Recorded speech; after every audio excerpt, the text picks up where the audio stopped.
Madame la préfète du Val-de-Marne, monsieur le député, cher Michel Herbillon, maire honoraire de Maisons-Alfort, qui a marqué de son empreinte la ville, l'embellissant, la transformant, toujours resté très proche des maisonnés et de son école vétérinaire.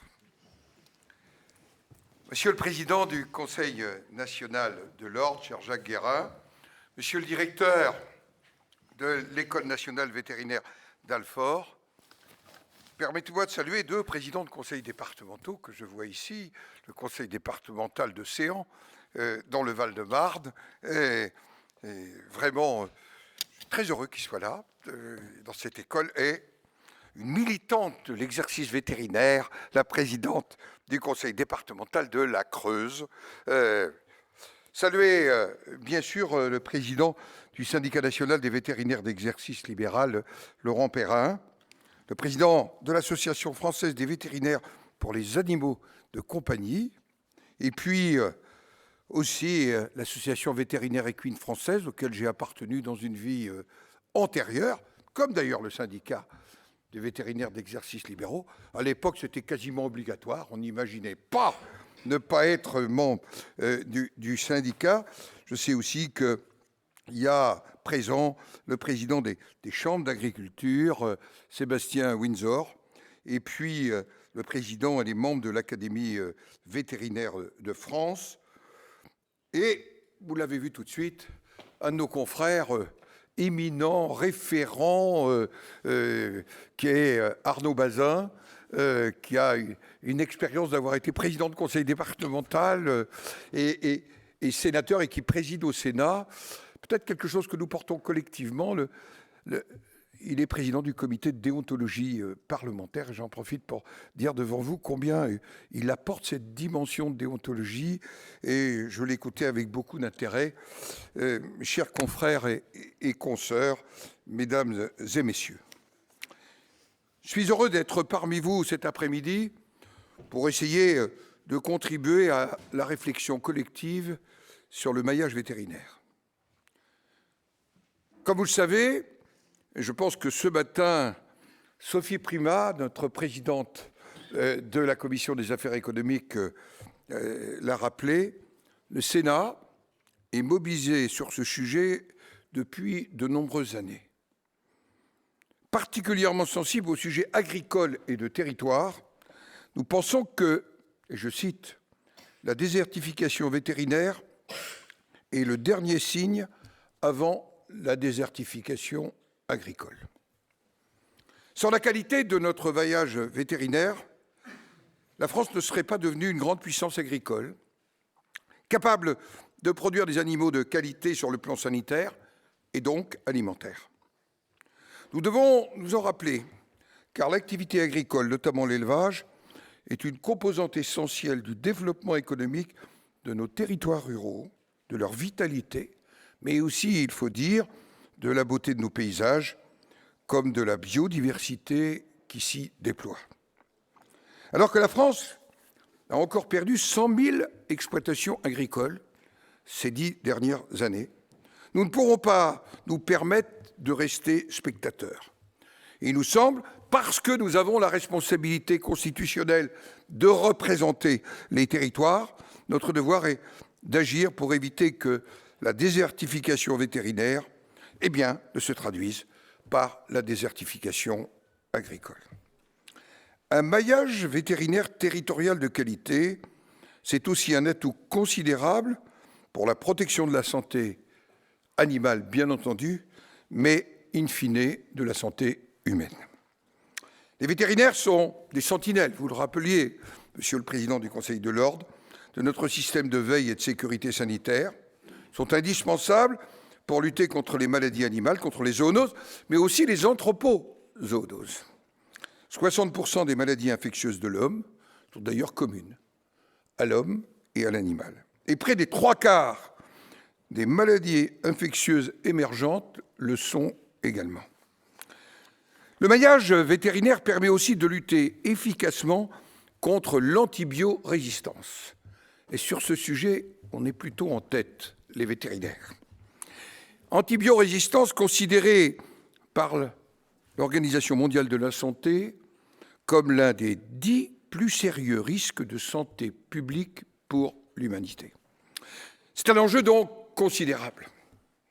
Il convient à cet égard de saluer l'engagement à la fois des vétérinaires et des filières agricoles, qui aboutit à de bons résultats que nous connaissons actuellement en la matière, et notamment suite au plan éco-antibio. Ce n'est que de l'eau. C'est donc un appel, me semble-t-il, à poursuivre les efforts. Enfin, un maillage vétérinaire de qualité, c'est aussi l'une des garanties de la vitalité de nos territoires. Alors que nombre de nos concitoyens vivant dans les territoires ruraux se sentent trop souvent laissés de côté, parfois ignorés des politiques publiques, il n'est que de voir un certain nombre de résultats électoraux récents pour bien mesurer cela de manière très concrète. Oui, je veux replacer l'évolution de notre profession dans cette perspective. Je veux souligner que les vétérinaires exerçant en milieu rural sont aussi un maillon de la cohésion sociale, de la cohésion territoriale. C'est vrai, le constat, Monsieur le Président, c'est un phénomène de désertification vétérinaire progressive, tout au moins dans le volet rural. C'est aussi un autre sujet pendant de la désertification médicale. Allant au moins 3 fois par mois devant une assemblée générale de maires, et comme j'ai une certaine antériorité dans le métier de président du Sénat, dans le sens de la continuité au Sénat, eh bien, il y a 10 ans, j'étais interpellé sur la désertification médicale. Je suis aujourd'hui tout autant interpellé, et encore plus, sur la désertification médicale, pas simplement dans l'espace rural, pas simplement dans les petites villes, dans les moyennes villes, partout, y compris dans le Val-de-Marne, monsieur le député, oui, désertification médicale. Mais je dois dire que maintenant, les interpellations sur la désertification vétérinaire rurale sont de plus en plus nombreuses, portées notamment par les élus locaux. J'ai quelques souvenirs d'interpellations très directes sur ce sujet par des collègues maires qui sont en même temps, j'allais dire, des agriculteurs et des éleveurs. Oui, il faut le constater, ce phénomène de désertification est une réalité. Je crois, je suis arrivé un peu à l'avance pour échanger sur vos travaux de la matinée. Le moindre attrait pour la véto rurale peut s'expliquer par un certain nombre de facteurs. L'éloignement de certains territoires, des difficultés concrètes à l'installation, mais aussi le travail du conjoint qui, dans un certain nombre de territoires, mais c'est souvent les mêmes facteurs d'ailleurs que pour la médecine humaine, ou pour trouver un logement adéquat pendant les premiers mois d'établissement, d'assistanat, de remplacement. Des conditions de vie professionnelle contraignantes. L'affaire des gardes n'appartient, semble-t-il, plus beaucoup à la civilisation d'aujourd'hui. Et c'est une réalité, Madame la Préfète. Vous le savez bien, puisqu'on assure des gardes dans les hôpitaux maintenant, dans l'embauche de mercenaires. Eh oui, c'est quand même une réalité sur laquelle nous venons de nous pencher dans le cadre du projet de loi de financement de la sécurité sociale, où parfois il est plus rentable de faire 3 jours en mercenaire qu'1 mois en praticien hospitalier dans un service de garde. Il faut aussi dire les choses telles qu'elles sont. Comme les jeunes médecins, nos jeunes confrères sont moins attirés que nous l'étions par l'exercice individuel de la profession aussi. C'est une réalité dont il faut tenir compte, et ça peut être un facteur positif. Si on sait y répondre, si on sait l'organiser, je crois que le travail en équipe, le travail collectif, est un facteur, à mon avis, extrêmement important. Mais tout cela a déjà été dit. Mais il me semble essentiel de poser un diagnostic, car c'est déjà commencer à répondre à la question de savoir comment attirer davantage de jeunes confrères vers le monde rural. Voilà pourquoi je tiens à saluer la démarche collective que les professions vétérinaires et agricoles ont engagée avec cet appel à manifestation d'intérêt qui a finalement abouti sur 11 territoires pilotes. Il faudra ajouter la Creuse, Monsieur le Président, ça j'ai bien compris, et dont les premiers enseignements sont tirés aujourd'hui. C'est, je pense, un apport fondamental de la démarche collective que nous menons. Et voir tant de confrères responsables et voir le président Windsor ici présent m'apparaît illustrer parfaitement cette décision prise en commun de manière conjointe parce que nous avons un défi à relever ensemble. Et on ne relève pas les uns contre les autres ou les uns indifférents, chacun courant dans son couloir. Je crois qu'il faut que nous convergions sur ces sujets et je crois que c'est tout un symbole aujourd'hui. Après l'établissement du diagnostic, sans encore poser le pronostic, vient celui du traitement. Je me dois de rappeler, dans le prolongement de ce que sans doute vous a dit Sophie Primas, que le Sénat a commencé à apporter sa pierre à l'édifice.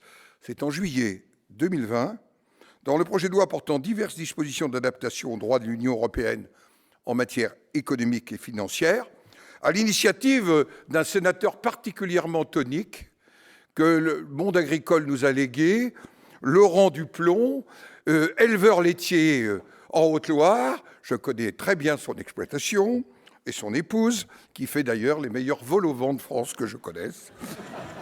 Oui, je vous le dis, si vous passez en Haute-Loire, Monsieur Windsor, allez voir l'ancien président de la Chambre d'agriculture. C'est un tempérament en plus. Oui, nous avons adapté un amendement avec un dispositif inédit de lutte contre la désertification vétérinaire. Cette solution a été le fruit d'un travail de concertation avec le gouvernement, il faut le dire, les collectivités territoriales et les professionnels. Et on ajoute la dimension territoriale, car monde agricole, monde vétérinaire, nous avons besoin de nous appuyer sur les territoires, au premier rang desquels, pour l'aménagement des territoires ruraux, le département est un acteur majeur, il faut bien le dire. C'est à ce niveau-là, en lien avec les communes et les intercos, qu'il me semble que nous devons travailler. Cette solution, donc, complétée par un certain nombre de dispositifs réglementaires, permet aux collectivités territoriales qui le souhaitent d'octroyer les aides à l'installation et au maintien de vétérinaires qui contribuent à la protection de la santé publique, assure la permanence et la continuité des soins et les missions de vétérinaires sanitaires.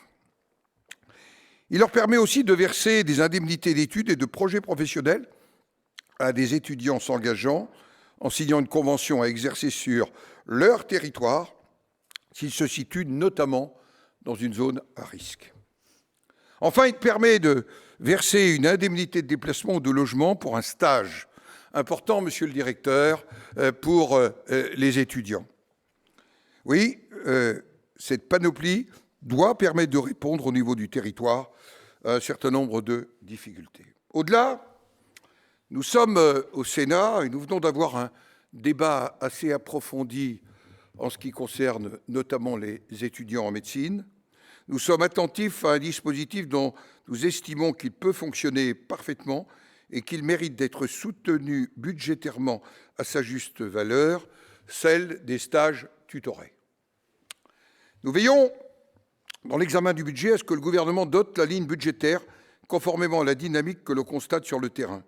Dans certains territoires pilotes, Monsieur le Président, de l'expérimentation, certains élargissements du dispositif sont proposés. Je pense qu'il va falloir regarder ce point avec attention en étant totalement pragmatique.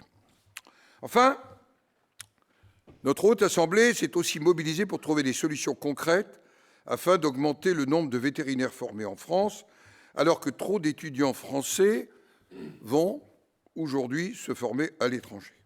À l'initiative du président François Patriat, avec Sophie Primas, dans le cadre de la loi de programmation de la recherche pour les années 2021 à 2030, nous avons, après un débat, assez large débat, voté un amendement visant à autoriser l'ouverture d'enseignements supérieurs privés non lucratifs, agréés par le ministère de l'Agriculture, en vue d'assurer une formation préparant au diplôme d'État de docteur vétérinaire. Je sais que cela a suscité des débats et en suscitera encore. Sur le fondement de ce texte, d'ailleurs, un établissement a ouvert ses portes en Normandie, à Rouen. Le Sénat sera également vigilant à ce que le plan de renforcement, monsieur le directeur, pluriannuel des écoles nationales vétérinaires engagées l'année dernière se poursuive dans la durée. Et moi qui ai été administrateur jadis de l'école d'Alfort, même si je n'en suis pas issu, nul n'est parfait, je n'ai pas dit dans quel sens était la perfection, eh bien,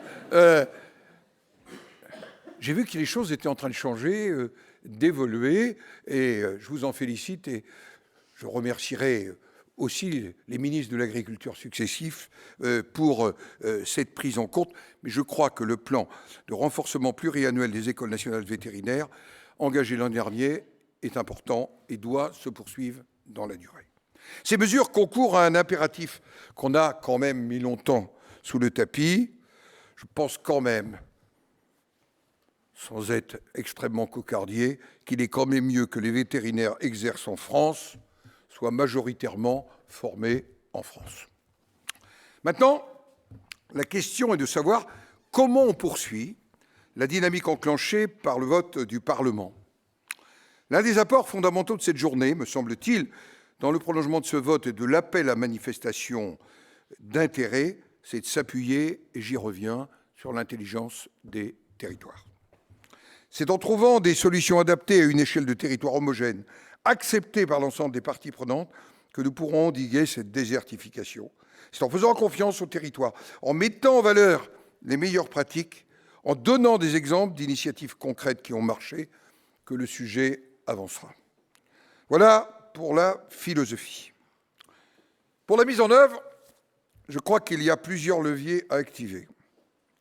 D'abord, l'État doit continuer à jouer le rôle d'impulsion qu'il a commencé à endosser en lien avec les professions vétérinaires et agricoles. Je dois dire ma confiance dans l'actuel ministre de l'Agriculture. Vous voyez que je ne suis pas suspect, j'allais dire, de ne pas être ouvert, mais je l'ai entendu un jour de distinction pour le président Perrin. Nous étions ensemble, le ministre et moi, et je dois dire que sur ce sujet, je crois que nous partageons un certain nombre d'orientations. Ensuite, pour assurer un suivi régulier de la situation et agir au bon moment, il me semble important, Monsieur le Président, de créer dans les territoires des cellules de surveillance et d'action qui réunissent toutes les parties prenantes. Il s'agit d'insuffler une logique d'aménagement du territoire.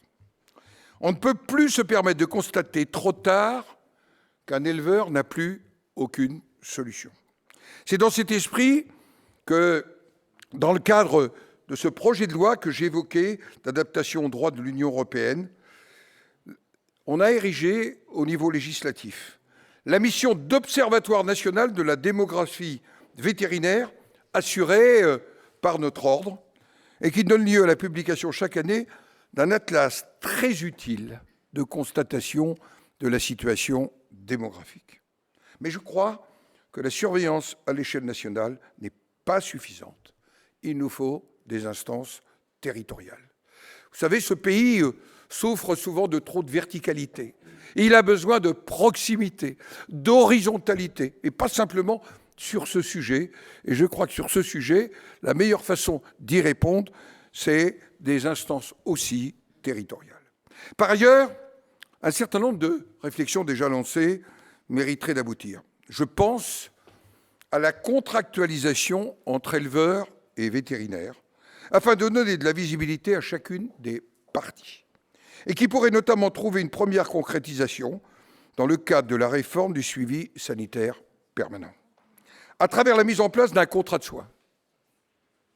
Je pense aussi, et je sais que ça suscite débat, à la télémédecine, dont l'absence de cadre réglementaire ne permet pas le déploiement, faute de susciter adhésion et confiance.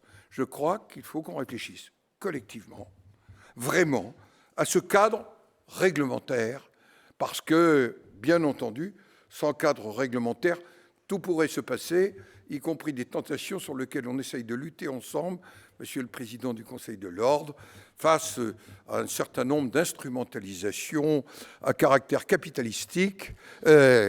Voyez à quoi je pense. Alors, je pense au modèle économique aussi des vétérinaires sanitaires qui n'est plus du tout adapté.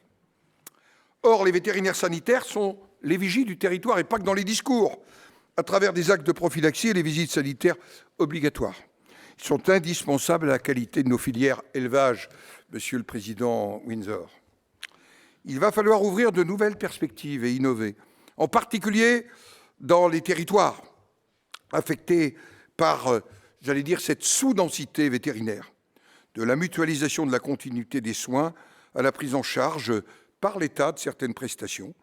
Il y a de nombreuses pistes sur la table et il faut maintenant les regarder concrètement et avec attention, non pas dans 5 ans, non pas dans 10 ans, mais à partir des résultats de l'expérimentation. Voilà pourquoi, mes chers confrères, mesdames et messieurs, cette journée est importante. Elle doit être fondatrice d'un nouveau pacte entre l'État, la profession et les territoires.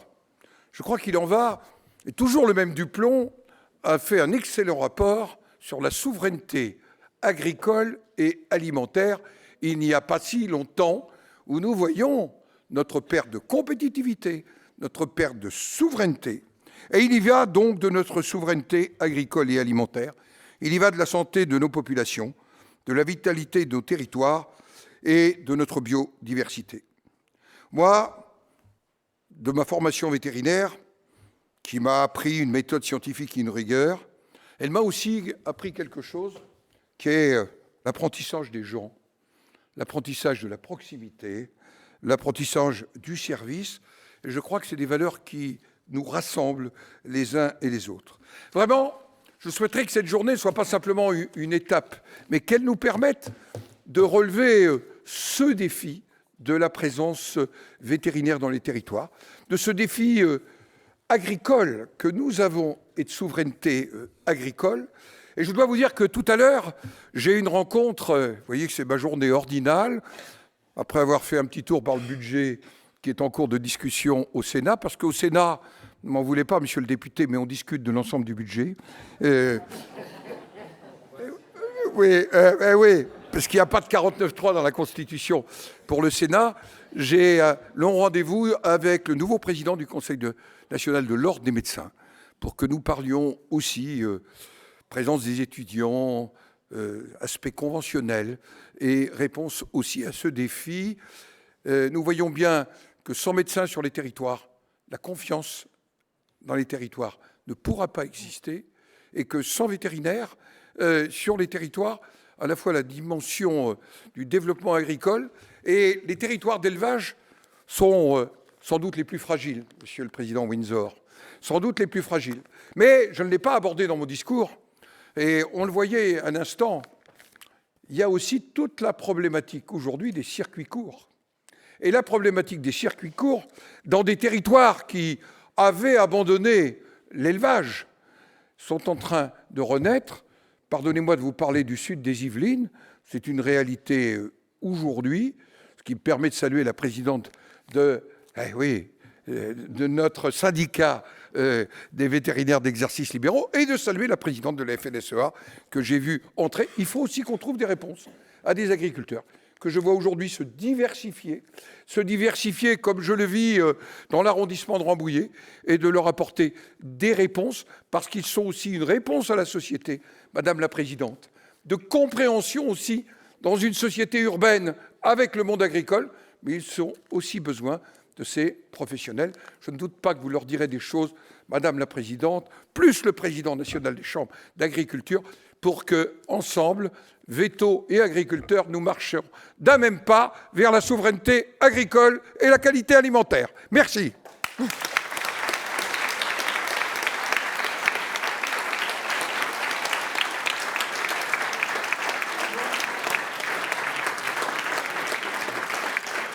Merci.